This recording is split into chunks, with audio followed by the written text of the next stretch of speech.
ناظرین کی ہماری ممدوح شخصیت جو ہے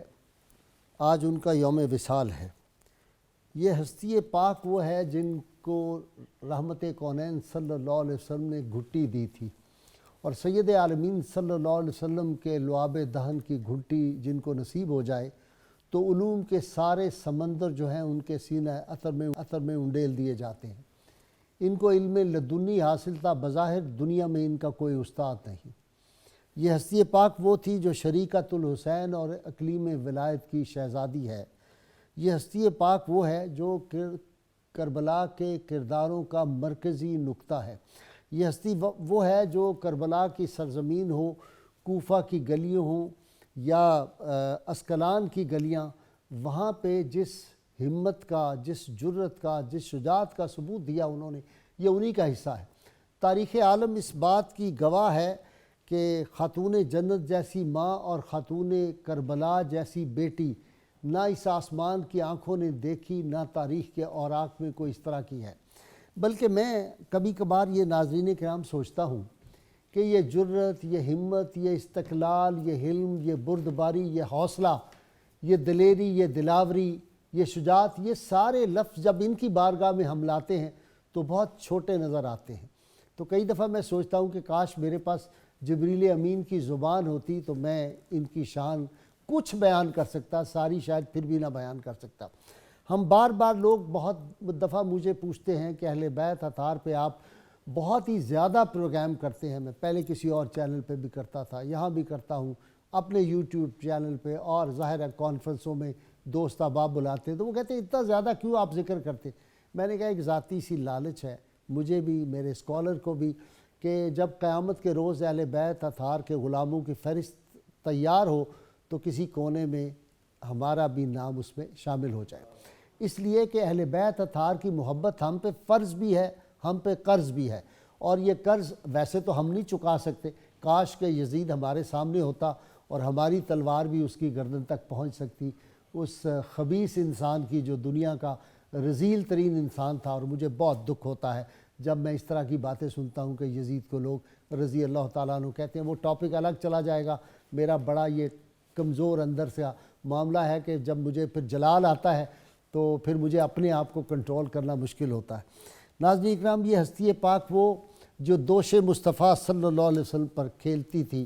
اور رحمت کونین صلی اللہ علیہ وسلم کا جب وصال پاک کا وقت قریب تھا تو سیدہ فاطمہ سلام اللہ علیہ کو کہا تھا کہ شہزادوں کو اور میری بیٹی کو لاؤ، اور حضور صلی اللہ علیہ وسلم نے وقت آخری ان کو اپنے سینہ عطر پہ لٹایا تھا۔ آپ صلی اللہ علیہ وسلم بھی آپ دیدہ ہو گئے تھے،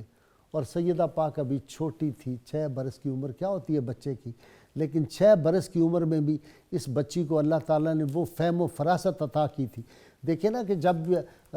سیدنا علی المرتضیٰ شیر خدا دیکھتے ہیں کوفہ میں کہ ایک جگہ خطبہ دے رہی ہیں تو آپ چھپ کے سنتے ہیں، اور نظر آ رہا تھا کہ وہ جو ہے باب مدینۃ العلم کی جو فصاحت و بلاغت ہے وہ بھی نظر آ رہی تھی، اور سیدنا امام حسن کا جو حلم کا پہلو ہے وہ بھی پوری طرح نظر آتا تھا، اور امام عالی مقام کی شجاعت جو ہے وہ نظر آتی تھی۔ اور میں یہ سمجھتا ہوں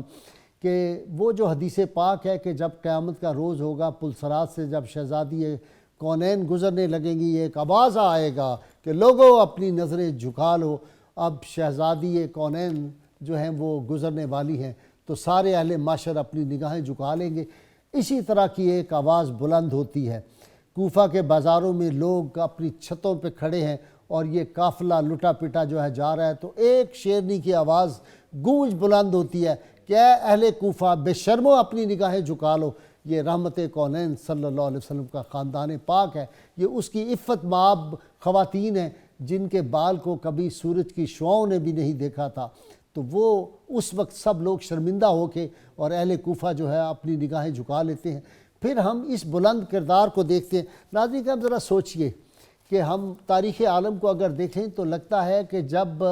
غم و آلام کی آندیاں ہوں تو بڑے بڑے بہادروں کے پاؤں جو ہیں وہ بھی لرز جاتے ہیں، اور اگر ہم انسانی طور پہ دیکھیں تو کسی کا کوئی قریبی جوان بیٹا، کسی کا بھائی مر جائے تو لوگ جو ہیں وہ تو اپنی عقل کھو دیتے ہیں، ان کی بالکل ہوش جو ہے وہ ختم ہو جاتی ہے۔ ایک خاتون ایسی ہے پوری تاریخ عالم میں کہ سامنے بھائی کا لاشا بھی پڑا ہے، بھتیجوں کے لاشیں پڑے ہیں، خوبصورت جو بیٹے ہیں جوان ان کے بھی لاشیں پڑے ہوئے ہیں، اس کے باوجود حق و صداقت کا علم جس خاتون نے تھاما ہوا ہے وہ اسی طرح اس عزم و ہمت کے ساتھ کوہ صفا کی طرح وہ وہاں پہ کھڑی ہے۔ اور میں سمجھتا ہوں یہ جو نسل مصطفیٰ صلی اللہ علیہ وسلم کی حفاظت کا فریضہ تھا وہ بھی اللہ تعالیٰ نے انہیں سونپا تھا۔ کس طرح امام زین العابدین کی انہوں نے حفاظت کی ہے، اور پھر یزید کے دربار میں جا کر وہ جو گونج ایک آئی ہے، آج تک بھی اہل معرفت جو ہیں ان کے کانوں کو 14 صدیاں گزر گئیں، یہ آواز آج بھی ٹکرا رہی ہے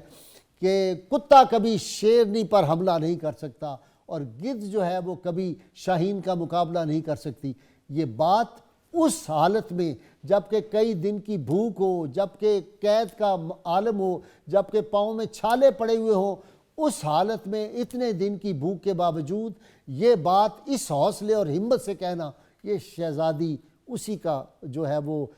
کیا ہے خاصہ ہے، وہ اسی کی ہمت ہے، وہ انہی کی عظمت اور رفعت ہمیں نظر آتی ہے۔ اور پھر ناظرین کرام،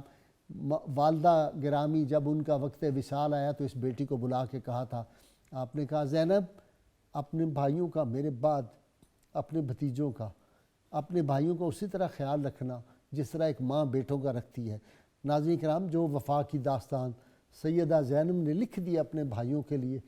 وہ حوصلہ میں کہتا ہوں بیان کرنا تو بہت ہی مشکل ہے میرے جیسے آدمی کے لیے، لیکن جب ہم پڑھتے ہیں تو پڑھتے ہوئے ایک عجیب کیفیت پیدا ہوتی ہے۔ میں آپ سے قسم کھاتا ہوں، میں آج پوری رات میں نہیں سو سکا، میں نے کربٹیں بدلتے گزاری ہے۔ میں مسلسل اپنے آپ کو وہاں پاتا تھا، کربلا کی سرزمین، میں اپنے آپ کو کبھی کوفہ کی گلیوں میں پاتا تھا، کبھی میں یزید کے دربار میں دیکھتا تھا، شاید میری روح اس وقت وہاں پہ کھڑی ہوئی تھی، سید عالمین صلی اللہ علیہ وسلم کے دوشے پاک پہ جو کھڑی ہو، جو وہاں پہ کھیلیں، جو رسول اللہ صلی اللہ علیہ وسلم سب سے قیمتی شے اگر آئے تو ان کو تحفے میں دیں، ان کے جو پیشانیوں کو بوسے دیں رسول اللہ صلی اللہ علیہ وسلم، ان کے دوپٹے چھین لیے گئے، ان کو اس طرح بے یار و مددگار چھوڑ دیا گیا۔ امام زین العابدین نے کہا، پھوپھی جان آپ کھڑے ہو کے تہجد نہیں آج آپ نے کہا 3 دن سے مجھے روٹی ایک ملتی تھی وہ بھی میں نے ننھے بچوں کو دے دی ہے، میں نے 3 دن سے کوئی لقمہ نہیں اپنے حلقے سے اتارا۔ اس حالت میں یہ ہمارا بڑا سیاہ باب ہے اس امت کے لیے، جس طرح آل رسول پہ اس وقت ظلم کیے گئے ہیں۔ ناظرین آج ہم تو اپنی عقیدت کے نذرانے ان کی بارگاہ میں پیش کر رہے ہیں۔ سیدہ زینب سلام اللہ کی عظمتیں، ان کی رفتیں، جن کو رسول اللہ صلی اللہ علیہ وسلم جب دیکھتے تھے تو کہتے تھے تم اپنی نانی خدیجۃ الکبریٰ کی ہم شکل مجھے لگتی ہو۔ ناظرین کرام، یہ ہستی پاک وہ تھی، رسول اللہ صلی اللہ علیہ وسلم کو ان سے کتنا پیار تھا، کتنی الفت تھی۔ وہ جو کہتے ہیں نا کہ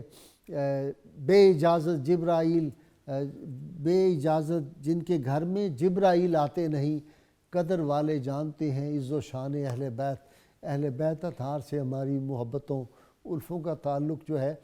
وہ کیوں نہ ہو، یہ ایمان کی نشانی ہے۔ جس دل میں اہل بیت اطہار کی محبت نہیں ہے، جس کے لیے جو آنکھ نم نہیں ہوتی ان کے درد میں، اس کو اپنے ایمان کا لحاظ کرنا چاہیے، کہیں اس کا ایمان تو کمزور نہیں ہو چکا یا رخصت تو نہیں ہو چکا۔